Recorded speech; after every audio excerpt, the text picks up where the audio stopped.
Coríntios 4,16.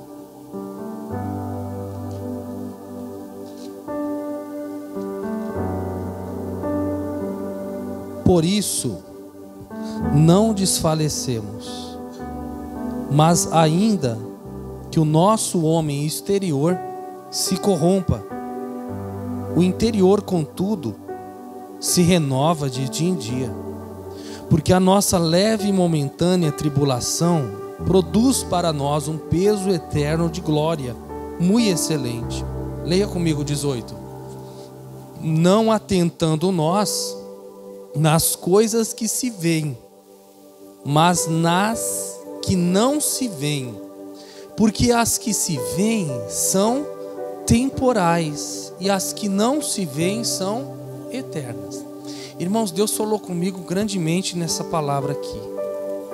Nós temos que tomar cuidado para não cometer um erro que muita gente tem cometido. Ficar com os olhos somente nas coisas que enxergam e não colocar os olhos naquilo que não está enxergando. O que Deus quer falar aqui, irmãos? Aqui nós sempre ensinamos Isaías 1,19: se quiseres e me ouvirdes, comereis o bem, o melhor dessa terra. Deus tem o melhor dessa terra para você, melhor saúde, melhor vida financeira, família. Porém, nós temos que tomar cuidado para não ficar com os olhos só nisso e tirar os olhos do eterno, das coisas que não enxergamos, dos céus. O céu, nós temos que ter os nossos olhos nos céus, porque essa vida que nós temos aqui, no Salmo 90, ela diz que nós vamos chegar a 70, 80 anos. 80 anos.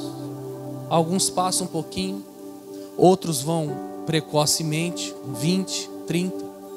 Se a gente for agora num cemitério ali agora, a gente vai ver pessoas com 80, 20, 10, 5, bebês, não tem idade. Então, às vezes nós nos esquecemos que de uma hora para outra nós podemos partir também. E para onde nós vamos? Se nós estivermos com os olhos somente aqui na terra, estamos esquecendo o principal, estamos esquecendo os céus, porque Jesus Cristo, Ele morreu na cruz para nos dar saúde, para nos dar prosperidade, sim, mas principalmente para nos dar o céu, para a gente morar no céu. Você tem que colocar no seu coração: eu quero morar no céu. Quem quer morar no céu, diga isso: eu quero morar no céu. Diga assim, ó: eu vou morar no céu. Porque a vida aqui nós vivemos acaba. Só que a vida eterna nunca vai acabar. Nós somos, o homem é um espírito, que nós vivemos num corpo, temos uma alma. O nosso espírito é eterno, nós sempre vamos viver, irmãos. Então nós precisamos colocar os nossos olhos, não temos que tirar os olhos da terra, não. Continue prosperando, continue lutando pela cura, continue lutando pela tua família, mas os teus olhos já estão nos céus. Para você pensar. Os teus olhos já estão nos céus. Você está lutando para entrar no céu? Ou você só luta pela cura, pela prosperidade, pela família, que tem que fazer, mas você já está lutando para entrar no céu? Porque nós temos que lutar, irmãos. Nós temos que estar com os olhos nos céus. Nós temos que estar com os olhos nos céus. Olha aqui no capítulo 5, versículo 1, o que ele fala: porque sabemos que, olha que bonito, se a nossa casa, quem quiser circular aqui com caneta, casa terrestre, a nossa casa terrestre desse tabernáculo se desfizer, isso aqui é a morte, desfizer, morte, temos o que? De Deus um edifício, circula edifício, um edifício, uma casa feita, não feita por mãos, eterna, aonde? Lá nos céus. Diga: eu creio nessa palavra. Então Deus está fazendo aqui uma comparação. Hoje você vive nesse corpo, é uma casa, como se fosse uma casa terrestre. Quando esse corpo se desfizer, Deus tem preparado um edifício no céu para você morar. Amém, irmãos? Então nós temos que ter essa certeza da nossa salvação, irmãos. Você tem que ter um coração aberto para as coisas de Deus e falar: Deus, eu quero esse céu, eu quero viver esse céu. Certa vez perguntaram um pastor muito famoso e falou para ele, perguntaram para ele: se Jesus viesse hoje, se você soubesse que ele viesse hoje, o que você ia fazer? A resposta, ele deve ter pensado assim: eu acho que ele deve falar: não, vou ficar 24 horas orando, não quero conversar com ninguém, eu vou ficar lendo a Bíblia o dia todo. Ele falou: não, o que o senhor vai fazer? A mesma coisa que eu fiz ontem, a mesma coisa que eu fiz anteontem. Olha que tremendo isso, irmãos. Por quê? Porque ele andava na presença de Deus. Ele sabia que se Jesus viesse hoje, se ele partisse hoje, ele ia para o céu. Não que ele era perfeito, mas ele tinha um coração inclinado para Deus. Quando ele errava: Deus, me perdoa que eu errei. Meu Deus, no trânsito eu fiquei nervoso, eu xinguei a pessoa. Meu Deus, dentro da minha casa eu discuti, me perdoa por isso. Isso não é atitude de homem de Deus, de mulher de Deus. Pronto. Seu coração não consegue ficar com aquele erro. Sempre que você erra, você se limpa. É isso que é andar com Deus, não é ser perfeito. Ninguém vai ser perfeito. Andar com Deus é quando você erra, você não consegue: eu não vou dar nenhum passo mais. Deus, me perdoa, me limpa. Você sente aquela tristeza e você se purifica. Eu não quero mais essas coisas. Então, está falando que ele tem essa casa eterna lá nos céus. No versículo 17, quando você aceita Jesus, olha o que ele diz. Leia comigo o 17. Assim que, se alguém está em Cristo, leia comigo, nova criatura é. As coisas velhas já passaram, eis que tudo se fez novo. Então, quando você aceita Jesus, sua vida passada fica para trás. Alguém pode apontar o dedo: mas você é uma pessoa que fez tanta coisa errada. Fiz, mas a partir do momento que eu aceitei Jesus, ficou tudo para trás. Eu sou um ex-bandido, um ex-drogado, um ex-mentiroso. Ficou para trás. Quem aceita Jesus, tudo se faz novo. E a cada dia, quando você erra, você se santifica. Você vai andando na presença de Deus. O versículo 19. Isto é, Deus estava em Cristo reconciliando consigo o mundo, não lhes imputando os seus pecados, e pôs em nós a palavra da reconciliação. Diga glória a Deus. Então Deus, quando você aceitou Jesus: pastor, eu não aceitei Jesus, hoje eu aceito. É só você falar isso: eu aceito Jesus. Pronto, aonde você estiver. Nós vamos passar para o Facebook, YouTube, depois a pessoa que assistir essa mensagem falar: eu aceito Jesus agora. Só isso. Jesus, você está sendo reconciliado. Jesus te reconcilia. Tudo que você fez errado fica para trás, porque foi para isso que Jesus veio. Colossenses capítulo 2. Colossenses 2. Encosta aquela porta, alguém, por favor, por gentileza. Colossenses 2. Deixa fechadinha por causa do ar condicionado também. Colossenses 2, versículo 13. Olha o que diz: e quando vós estáveis mortos nos pecados e na incircuncisão da vossa carne. Aí aqui, quando você aceitou Jesus, o que Jesus fez? Vos vivificou juntamente com Ele. Leia agora: perdoando-vos quantas ofensas? Todas as ofensas. Diga obrigado, Jesus. Olha o 14. Havendo riscado a cédula que era contra nós, nas suas ordenanças, a qual de alguma maneira nos era contrária, e atirou do meio de nós, cravando-a na cruz. Irmãos, isso aqui é tremendo. Quando Jesus morreu na cruz, ele pegou a cédula que era contra nós. Tem uma tradução que diz assim, ó: ele cancelou o escrito de dívida. Alguém está com essa Bíblia aí? Cancelou o escrito de dívida. Tem alguém aí? Ali, ó, né?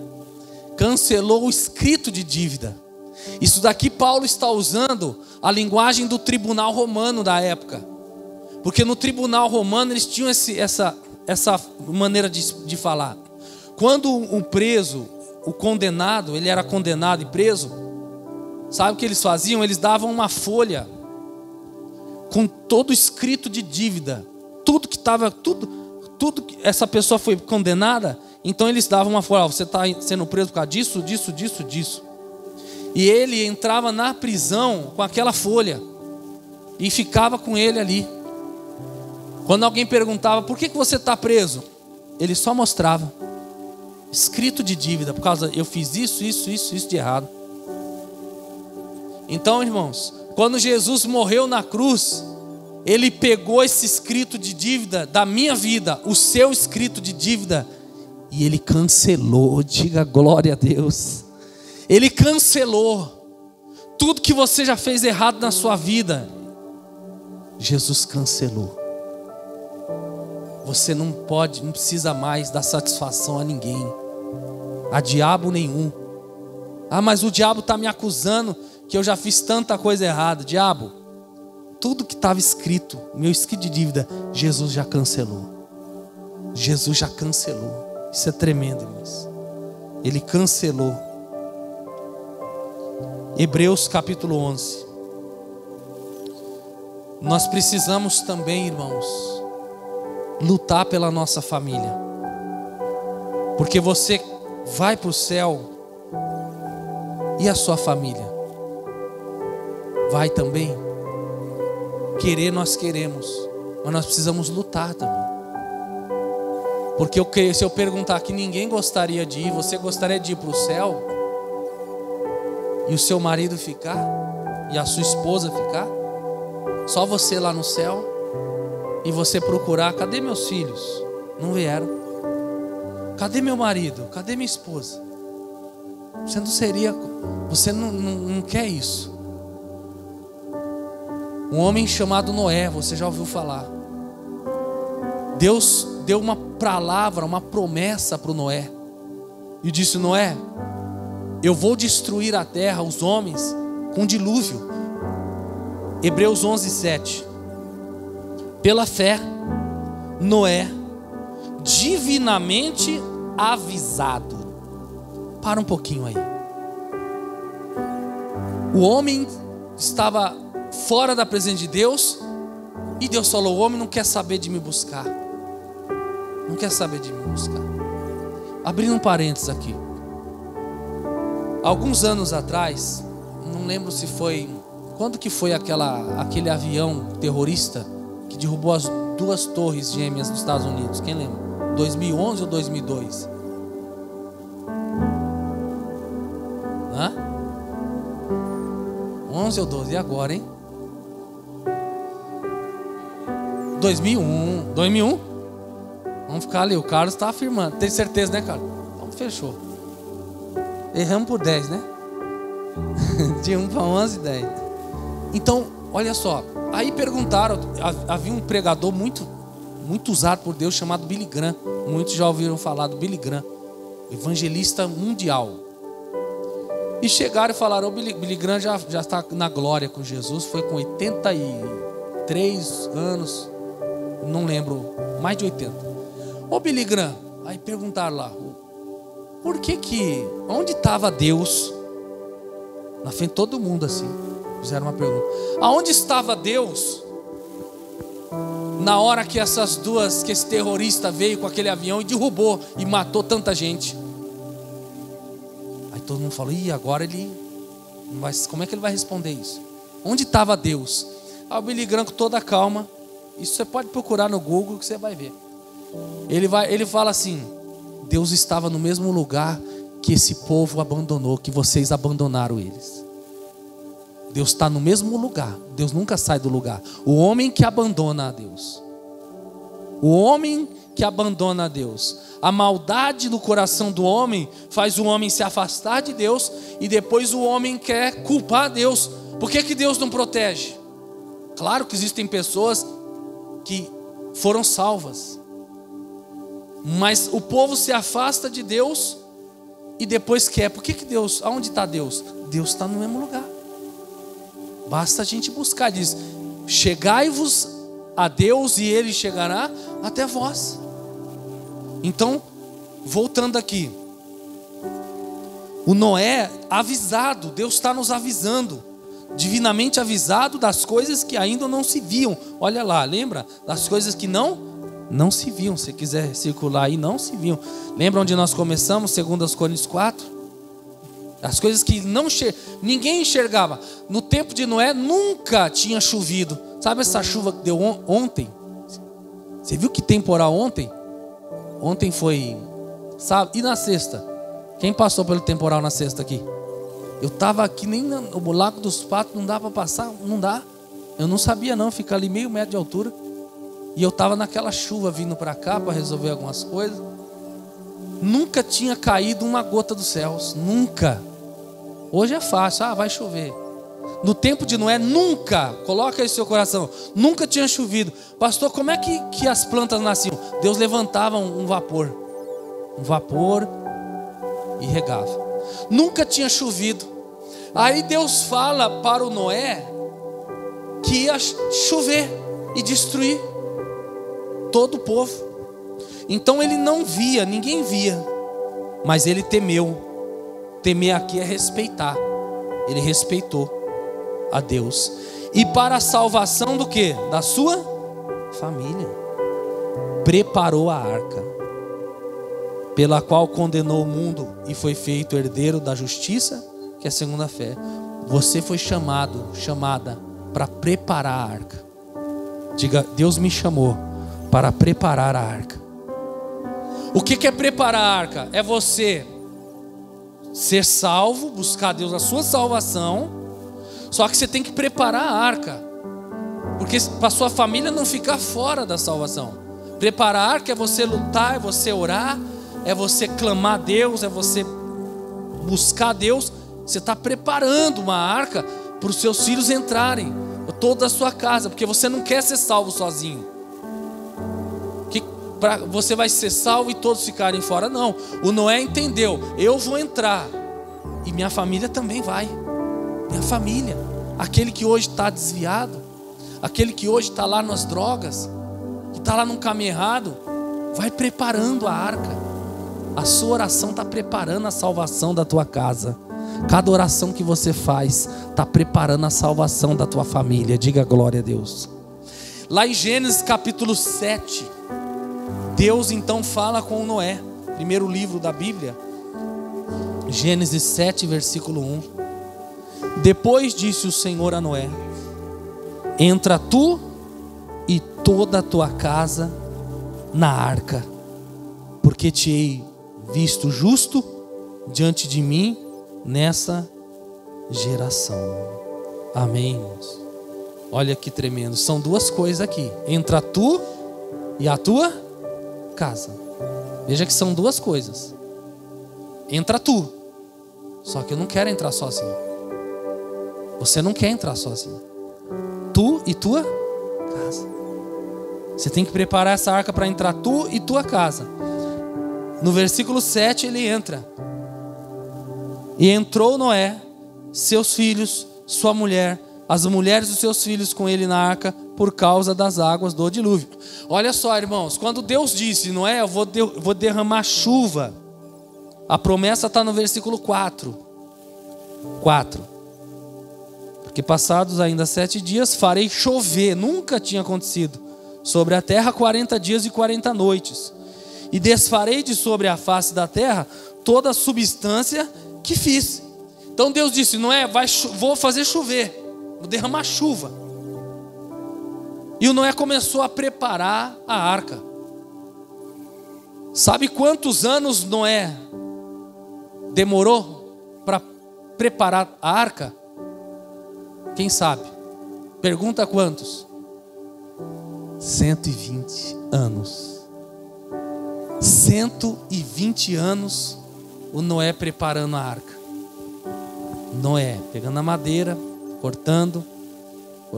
Não era que nem hoje não. Tem aquela serra, né? 120 anos preparando, irmãos. Mas a família dele entrou. Talvez você já está há alguns anos lutando por alguém na tua família. Continua. Essa pessoa que você está lutando, ela logo, logo vai entrar. Não importa o tempo. Ele demorou 120 anos. Só que toda a família dele entrou. Não olha para o tempo, meu irmão. Não olha não. Não olha. Ele então preparou 120 anos. E ele então entra com a família. Agora que está a parte principal aqui. Uma das partes principais. Ele entra. A esposa, os filhos. E Deus fecha a porta da arca. Deus fecha a porta da arca. Só que quando fecha a porta da arca, não veio chuva. Não veio. Não é que nem fazem nos filmes. Um colega meu disse que teve um filme de Noé. Eu não assisti. Que ele assistiu um filme de Noé que de repente os filhos, o Noé correndo lá, e de repente o filho de Noé fala: pai, fecha a porta logo. E entrou, puxa, conseguimos. E a água vem e bate na porta. Não sei se é verídico isso. Se alguém assistiu esse filme. Não tem nada a ver isso. Porque quando fecha a porta, não cai uma gota de água. Um dia depois, não cai nenhuma gota de água. E Noé estava onde? Dentro. Com animais, com a família. Não caiu nenhuma gota de água, irmãos. Terceiro dia, não cai nenhuma gota.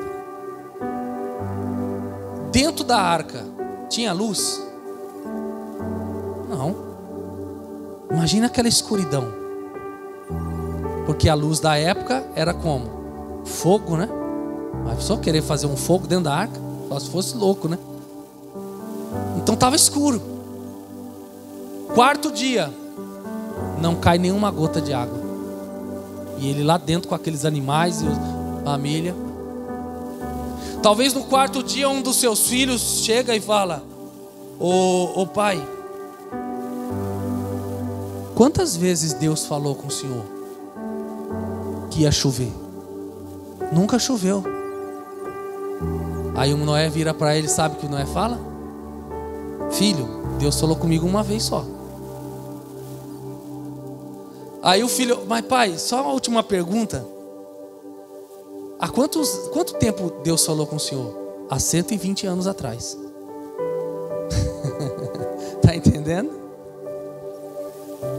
Aí talvez chega a esposa do Noé e fala: ô marido, quinto dia já, não cai uma gota, a gente aqui dentro. Olha que luta, irmãos. Às vezes a gente não presta atenção nisso, né? E todo mundo lá fora, os amigos, batendo lá na arca, né? Aí, seu louco, seu doido, tá fazendo aí nesse calor? Sai daí. Nós estamos aqui curtindo a vida. Você tá louco? 5 dias já que você tá aí dentro. Olha só, irmãos. E o sexto dia, às vezes a esposa chega e fala: ô marido, Deus falou uma vez só com você, há 120 anos atrás. Você acha que Deus ainda vai cumprir isso? Vamos fazer o seguinte: vamos abrir essa porta, marido. Vamos lá, a gente já está 6 dias aqui dentro. A gente conversa lá, fala que foi ideia nossa. A gente fala: oh, não, foi coisa do Noé, foi nós que tivemos um sonho. E o Noé vira e fala: Deus falou uma vez comigo, há 120 anos, mas Ele vai cumprir o que Ele falou comigo.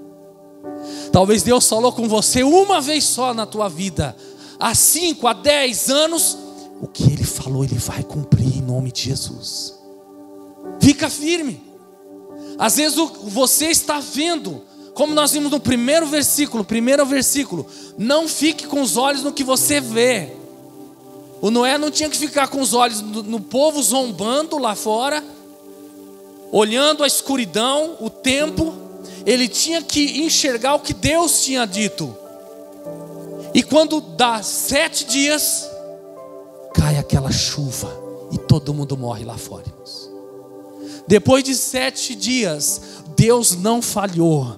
Eu vou liberar uma palavra para a tua vida agora. Deus não vai falhar naquilo que Ele falou que ia fazer na sua vida.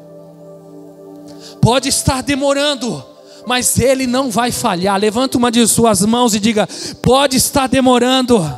Diga mais uma vez: a minha bênção pode estar demorando, mas o Deus que falou, Ele não vai falhar. Diga: Deus não vai falhar. Pode aplaudir o Senhor Jesus. Deus não vai falhar. Glória a Deus. E no versículo 10, para a gente terminar: e aconteceu que passado 7 dias, vieram sobre a terra as águas do dilúvio. Diga graças a Deus. Para a gente finalizar aqui, Isaías 50, versículo 10. Finalizar e já entrar na Santa Ceia já. Isaías 50, 10.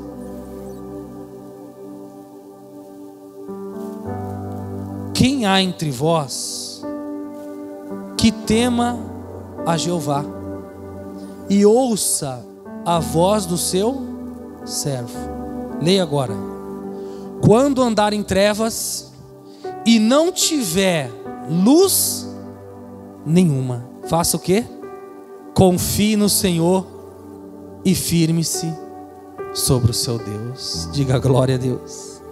Então ele diz: quando andar em trevas e não tiver luz nenhuma. O Noé estava dentro da arca 1, 2, 3, 4, 5, 6 dias no escuro. Não tinha luz nenhuma, mas ele estava firme. Deus falou uma vez comigo, há 120 anos, mas Ele vai cumprir. E ele ficou firme e Deus deu a vitória.